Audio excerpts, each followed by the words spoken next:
हर खबर पर होगी आपकी पकड़। डाउनलोड कीजिए एबीपी लाइव ऐप। नमस्कार, 7 का पंच में आपका स्वागत है। आपके साथ मैं हूं आदर्श झा और बुलेटिन की शुरुआत करेंगे दो अहम तस्वीरों से। आज गृह मंत्री अमित शाह हैदराबाद में बीजेपी के पक्ष में प्रचार करने के लिए पहुंचे थे और कल प्रधानमंत्री मोदी अपने संसदीय क्षेत्र वाराणसी के दौरे पर जाएंगे। मोदी के दौरे के लिए बनारस में खास तैयारी की गई है। पूर्णिमा के मौके पर देव दीपावली का नजारा बनारस में देखने लायक होता है। 11 लाख दिए कल गंगा घाट पर जलाए जाएंगे। बनारस से हमारे साथ रणवीर जुड़ रहे हैं, सीधे चलेंगे बनारस और जानेंगे कल इस वक्त वहां पर क्या माहौल रहेगा। रणवीर, बहुत भव्य तस्वीरें आपके पीछे दिखाई दे रही है, तस्वीरें भी दिखाइए और साथ साथ बताइए कल के लिए क्या कुछ खास तैयारियां। देखिए, देव दीपावली का मौका है और पीछे की तस्वीरें आपको दिखाऊं। काशी के घाट पे ये चेतसिंह घाट है जहां लेजर शो हो रहा है और अभी इस वक्त वाराणसी के घाटों पर दिए नहीं जल रहे हैं, सिर्फ लेजर शो हो रहा है। तो ये नजारा है और जब कल लाखों दिए 84 घाटों पर जलेंगे तो आप सोचिए कि किस तरह का एक भव्य और दिव्य नजारा होगा। आपको बताऊं कि प्रधानमंत्री नरेंद्र मोदी कल 3 बजे से उनका कार्यक्रम शुरू होगा और यहां पर क्रूज, अलकनंदा क्रूज में बैठ के वो जब गंगा के घाट में राजघाट से शुरू करेंगे और सबसे आखिर छोर तक जाएंगे और 84 घाटों पर इस तरह जो नजारा है, जो लेजर शोज होंगे, इसके अलावा जो अलग अलग कार्यक्रम होंगे, जो दिए जलाए जाएंगे, वो सारे कार्यक्रम क्रूज में बैठ के प्रधानमंत्री देखेंगे। देव दीपावली वो मौका है जब मान्यताओं के मुताबिक देवता काशी के घाटों पर आते हैं और देवताओं के स्वागत के लिए यहाँ पर दिए जलाए जाते हैं। तो उसकी तैयारी है। कोरोना की वजह से रेस्ट्रिक्शंस होंगे, नहीं तो हर साल यहाँ पर लाखों लोग मौजूद होते हैं, लेकिन इस बार लोगों की संख्या जरूर सीमित होगी। लेकिन जो आयोजन है, इस आयोजन को देखिए और महसूस कीजिए कि जो वाराणसी के घाट हैं वो कितने भव्य दिखेंगे। यहाँ पर काफी सारी तैयारियां हैं। काशी विश्वनाथ मंदिर में दर्शन पूजन करने के बाद जो काशी विश्वनाथ परियोजना है उसका भी जायजा लेंगे प्रधानमंत्री। मुख्यमंत्री योगी आदित्यनाथ भी मौजूद रहेंगे इस पूरे आयोजन में। तो यहाँ पर तैयारी हो चुकी है। जी रणवीर, ये लाइट एंड साउंड शो का आयोजन वहां पर होना है, क्या कुछ साउंड की भी व्यवस्था वहां पर है? कुछ सुनाई दे रहा है आपको? कुछ जानकारी दे पाएंगे आप इस बारे में, अगर हम अपने कैमरे के जरिए अपने दर्शकों को सुनवा पाए? देखिए, यहाँ जो सामने लेजर शो हो रहा है इसमें साउंड का भी व्यवस्था है। जो शंकर जी के अलग अलग मंत्र हैं वो होंगे, शिव भक्ति के कई अलग अलग गाने होंगे। लेकिन चूंकि रिहर्सल चल रहा है, थोड़ी देर पहले वो सारे मंत्रोच्चार और यहाँ पे जो डॉक्यूमेंट्री बनाई गई है काशी के घाटों को लेकर के वो भी चल रही थी। लेकिन इस वक्त जो ऑडियो है वो नहीं चला रहे हैं, सिर्फ लेजर शो यहाँ पर दिखाया जा रहा है। तो दोनों तरफ भव्य आयोजन की तैयारी हो चुकी है। कड़ी सुरक्षा व्यवस्था है। आपको बताऊं कि हम यहाँ पर बीते करीब 3 घंटे से मौजूद हैं और लगातार यहाँ पे जो पुलिस और पैरामिलिट्री के लोग हैं वो घाटों का तो एक तरफ रिहर्सल चल रही है, दूसरी तरफ सुरक्षा का जायजा लिया जा रहा है। और इस बार कोरोना की वजह से कुछ रेस्ट्रिक्शन है, लेकिन फिर भी लोगों में इतना उत्साह। अभी भी आप देखिए कि तमाम सारे लोग जो नाव पे बैठ के एक दिन पहले ही यहाँ पर घाट पे ये जो अनुपम दृश्य है वो देखने आए हैं।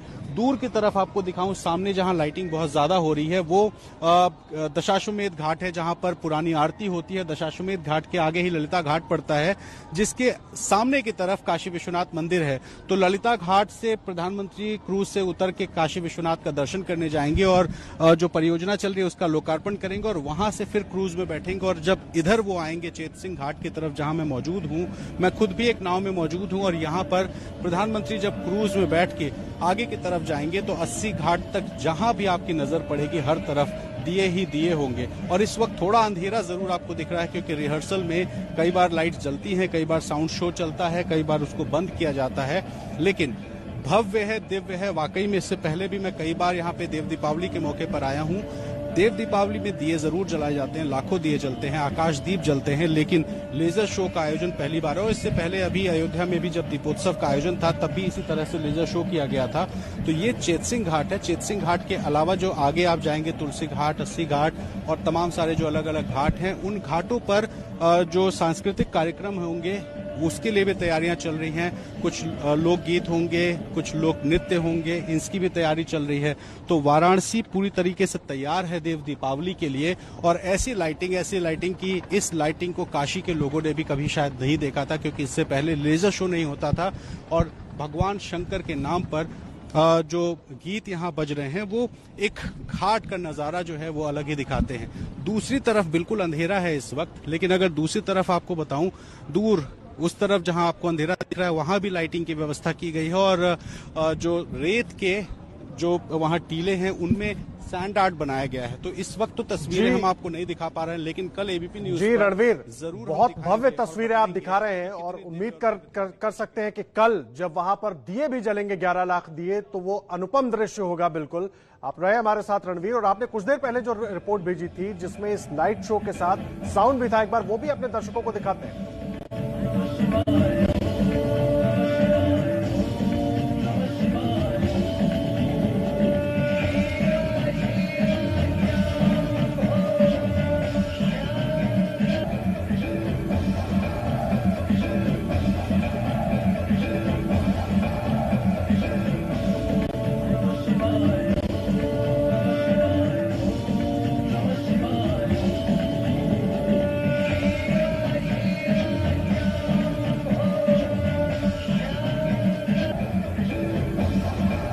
देखिए, दो तस्वीरें इस वक्त आपकी टेलीविजन स्क्रीन पर है। एक तरफ आप काशी की तस्वीरें देख रहे हैं, भव्य तस्वीरें, और दूसरी तरफ गुरु पर्व के मौके पर स्वर्ण मंदिर को भी सजाया गया है। दोनों ही भव्य तस्वीरें इस वक्त आपके टेलीविजन स्क्रीन पर। कल प्रधानमंत्री नरेंद्र मोदी वाराणसी पहुंचेंगे, वहां पर क्या कुछ तैयारी होगी रणवीर बता रहे थे। तस्वीरें हम आपको दिखा रहे हैं, साउंड और लाइट शो किस तरह से होगा, और अंदाजा लगाइए जब 11 लाख दिए वहां पर जलेंगे तो तस्वीरें कितनी अनुपम होंगी। दूसरी तरफ स्वर्ण मंदिर की तस्वीरें।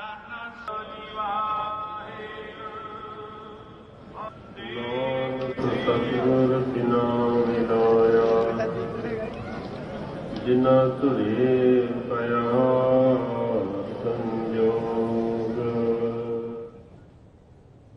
तो दोनों भव्य तस्वीरें आपने देखी। आगे बढ़ते हैं खबरों में। बीजेपी के मिशन हैदराबाद की कमान आज गृहमंत्री अमित शाह ने संभाली। अमित शाह ने हैदराबाद में रोड शो कर कार्यकर्ताओं का जोश बढ़ाया और फिर बीजेपी की जीत का दम भरा।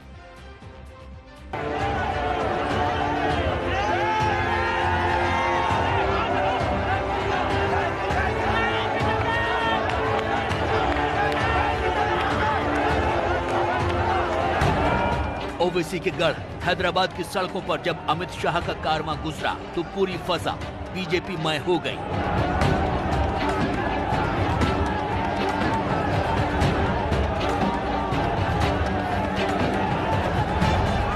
चार मीनार के शहर में जब विरोधियों को चित करने के लिए अमित शाह ने मोर्चा संभाला तो पार्टी कार्यकर्ता जोश से भर गए।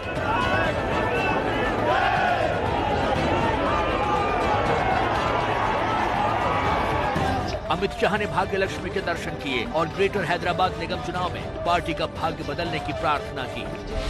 चार मीनार में बैठी मैया आरती उतारो, जय हो मेरी भाग्य लक्ष्मी आरती उतारो।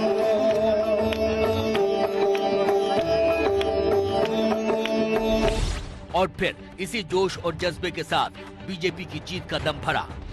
निजाम संस्कृति से हम मुक्त कर एक विकसित शहर हैदराबाद को देना चाहते हैं। इसलिए मेरी हैदराबाद की जनता से करबद्ध निवेदन है कि एक मौका भारतीय जनता पार्टी को दीजिए।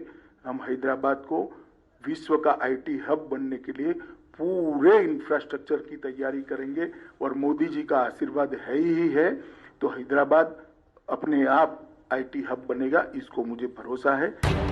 ग्रेटर हैदराबाद निगम चुनाव के प्रचार का शोर आज थम गया, लेकिन इस चुनाव में बीजेपी ने जिस तरह अपनी ताकत झोंकी उसने विरोधियों को टेंशन में डाल दिया है और तिलमिलाए विरोधी बीजेपी पर जवाबी हमला बोल रहे हैं।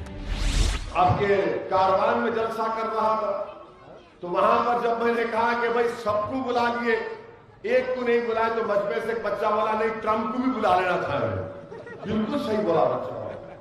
अब खाली ट्रम्प बाकी है, पूरे आ रहे।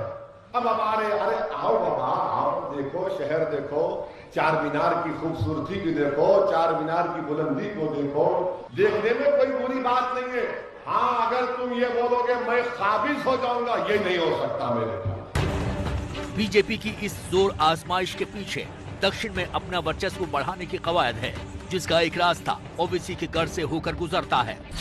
दरअसल ग्रेटर हैदराबाद नगर निगम देश के सबसे बड़े नगर निगमों में से एक है, जिसमें 4 जिले और 24 विधानसभाएं आती हैं और तो और लोकसभा की 5 सीटें भी इसी नगर निगम के दायरे में हैं।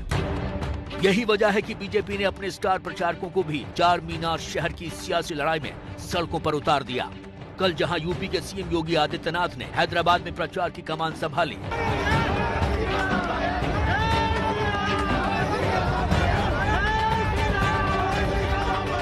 तो वहीं एक दिन पहले पार्टी अध्यक्ष जेपी नड्डा ने बीजेपी की जीत के लिए हुंकार भरी।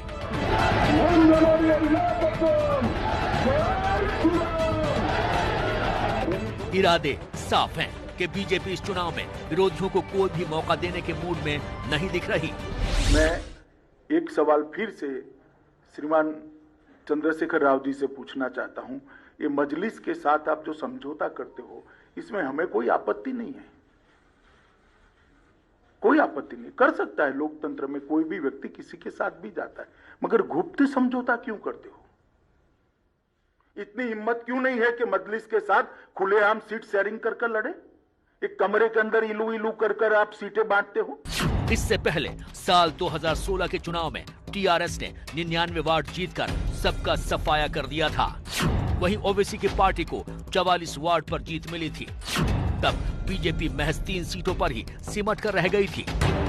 लेकिन इस बार बीजेपी की मोर्चेबंदी ने विरोधियों के मन में हार का डर पैदा कर दिया है। किसानों ने अपना रुख स्पष्ट कर दिया है कि वो केंद्र सरकार के प्रस्ताव को नहीं मान रहे हैं, लेकिन इस बीच तस्वीरें अलग अलग जगहों से आ रही हैं। ये यूपी गेट से तस्वीरें हम आपको दिखा रहे हैं। दिल्ली गाजियाबाद बॉर्डर की तस्वीरें हैं, जहां पर किसान बड़ी संख्या में एकत्रित हो गए और बैरिकेड को उन्होंने हटाने की कोशिश की, लेकिन बाद में समझाने बुझाने पर किसान वहां से पीछे भी हो गए। इस वक्त हम आपको तस्वीरें दिखा रहे हैं, जिस वक्त बड़ी संख्या में किसान वहां पर आगे आ गए थे, बैरिकेड्स को हटाने की कोशिश कर रहे थे। तस्वीरें देख रहे हैं, ये यूपी गेट पर किसानों के प्रदर्शन की तस्वीरें हम आपको दिखा रहे हैं। यूपी की तरफ से जो किसान आ रहे हैं, उनको दिल्ली जाने से रोकने के लिए वहां पर पूरी व्यवस्था की गई है, लेकिन किसान वहां से आगे बढ़ने की कोशिश कर रहे थे। और ये तस्वीरें हम आपको दिखा रहे हैं, बैरिकेड्स पर चढ़ गए थे किसान आकर। हालांकि वहां पर मौजूद पुलिस बल ने उनको समझाने की कोशिश की। इला काजमी हमारे साथ जुड़ गए, हमारे संवाददाता। इला, तस्वीरें हम दिखा रहे हैं अपने दर्शकों को, बड़ी संख्या में किसान बैरिकेड्स तक आ गए थे। बिल्कुल, लगातार आज चौथा दिन है प्रदर्शन का और आज जो है यूपी गेट पे भी किसान एकजुट होने लगे हैं, अलग अलग यूपी के जिलों से पहुंच रहे हैं। और अभी कुछ देर पहले जो किसान थे वो एक गुट जो है आगे बढ़ गया था और बैरिकेडिंग के ऊपर चढ़ के नारेबाजी भी होने लगी।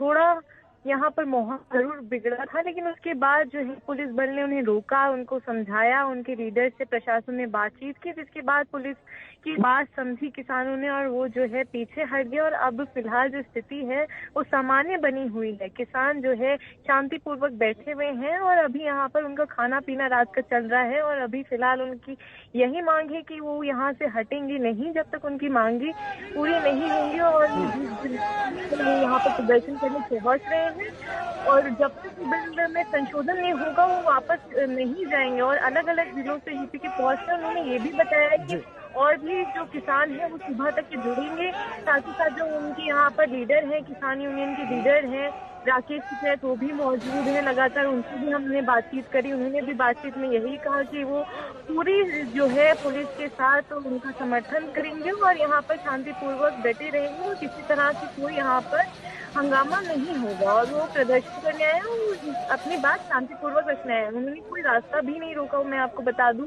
अल्टरनेटिव रूट से जो है रास्ता भी यहाँ पर जो है चलता वही नजर आ रहा है। किसान जो है एक तरफ यूपी में बैठे हुए हैं। जी इला, नजर बनाकर रखें, लगातार अपडेट अपने दर्शकों को देते रहेंगे। तस्वीरें हम दिखा रहे हैं यूपी गेट से, जहां पर किसान बैरिकेड तक आ गए थे। हालांकि जिस तरह से इला जानकारी दे रही थी, बाद में समझाने बुझाने पर वापस वो पीछे चले गए। और आइए अब आपको ग्राफिक्स के जरिए हर बॉर्डर का हाल हम आपको बता रहे हैं लगातार। देखिए दिल्ली को किस तरह से किसान दिल्ली में आने की कोशिश कर रहे हैं और कहां कहां पर बॉर्डर पर वो रुके हुए हैं, वो हम आपको ग्राफिक्स के जरिए दिखा भी रहे हैं। आप स्क्रीन पर देख रहे हैं गाजियाबाद में सीमापुरी बॉर्डर, कोई प्रदर्शन नहीं, बॉर्डर खुला हुआ है। हालांकि अब यूपी की तरफ से किसान वहां पर आने लगे हैं, लेकिन फिर भी उन्होंने कोई रोड ब्लॉक नहीं की है। आपके पंच में अब आपको एक अहम खबर देते हैं पाकिस्तान से, जहां पर पाकिस्तान क्रिकेट टीम के कप्तान बाबर आजम पर उनके ही मोहल्ले में रहने वाली एक लड़की ने कई संगीन आरोप लगाए। पाकिस्तान क्रिकेट टीम की कमान संभाल रहे बाबर आजम बड़ी आफत में घिर गए हैं और आफत भी ऐसी वैसी नहीं, सीधा आरोप है यौन शोषण का। पाकिस्तान क्रिकेट के सितारे पर यह संगीन आरोप लगाया है खुद उसके पड़ोस में रहने वाली एक लड़की ने। कांटेक्ट करता और फिर उसके बाद इस तरह वक्त गुजरता गया, तकलीफ जो थी मैंने बर्दाश्त की। 3 साल से मजीद मैं बाबर आजम की इस हवस का निशाना बन रही हूँ। अब उसने आकर मुझे साफ इनकार कर दिया कि ना मैंने तुमसे शादी करनी है, ना मैं तुमसे कोई ताल्लुक रखना चाहता हूँ और ना ही तुम मेरा कुछ बिगाड़ सकती हो। मीडिया के सामने आई इस लड़की ने सिलसिलेवार तरीके से बताया कि कैसे 10 साल पहले बाबर आजम ने उसे अपने प्यार के जाल में फंसाया और फिर लगातार उसका शोषण करता रहा। अगर आप देख सकते हैं बाबर आजम ने कभी किसी भाई ने, किसी बाप ने वहाँ पर आकर देखा कि बाबर आजम क्या कर रहा है वहाँ पे, कभी भी किसी ने नहीं देखा। और आज तक 10 सालों में मैं बाबर आजम के एक पैसे की वफादार नहीं हूँ, क्योंकि मैं खुद सेलिब्रेट वूमन हूँ, खुद कमाने वाली, क्योंकि मैंने बड़ी मेहनत की है जिंदगी इसके पीछे कि ये किसी स्ट्रगल करके इसकी किसी मुकाम पे पहुंचे। लड़की का दावा है कि उसने 2017 में बाबर आजम के खिलाफ पुलिस में शिकायत दर्ज कराई थी और तभी से बाबर आजम उन्हें जान से मारने की धमकी दे रहा है।